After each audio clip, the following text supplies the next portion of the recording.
What is the crime of bringing drugs into jail in Wagoner? Many people are surprised to learn that bringing drugs into a jail facility is its own criminal offense. Even if the amount of drugs involved is small, attempting to bring controlled substances into the Wagoner County Jail or any other detention facility in Oklahoma can result in a felony charge carrying significant penalties. Whether the drugs are discovered during the booking process, while visiting an inmate, or during a search of a vehicle or personal belongings, Oklahoma law treats jail contraband offenses very seriously because of the security risks involved. What law prohibits bringing drugs into jail?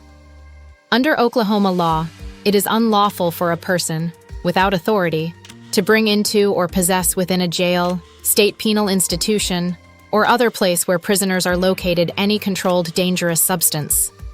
The law applies not only to visitors, but also to individuals who knowingly bring drugs into a detention facility during the booking process. In many cases, prosecutors file charges under Oklahoma's contraband statute in addition to any underlying drug possession charges. Is bringing drugs into jail a felony?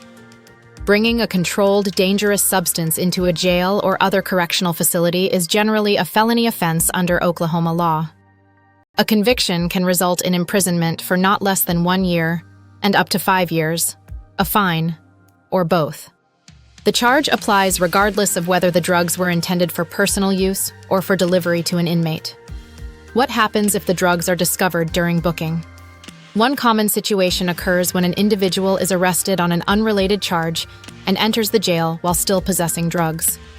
Prosecutors sometimes argue that once a person knowingly enters the jail while carrying illegal drugs, that conduct constitutes bringing contraband into a correctional facility. However, these cases often involve complex legal and factual issues. The prosecution must still prove the required elements of the offense, including that the defendant knowingly possessed the controlled substance and brought it into the facility without authorization. Can additional charges be filed? Frequently, yes.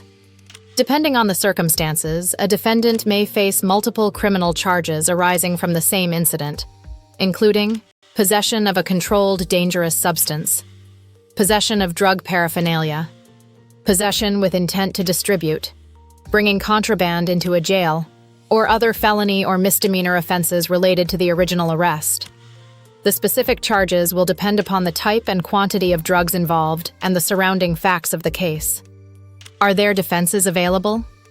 Every case is different, but possible defenses may include lack of knowledge that the substance was present, illegal search or seizure, lack of knowing possession, mistaken identification of the substance, chain of custody problems, or constitutional violations during the investigation or arrest.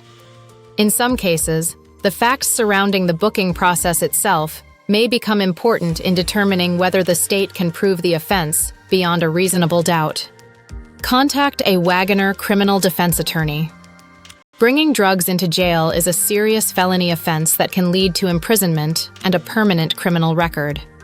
Because these cases often involve multiple charges and constitutional issues, you should seek legal advice as soon as possible. For a free consultation with a criminal defense attorney at Kania Law, Wagoner Attorneys, call 918-283-7394.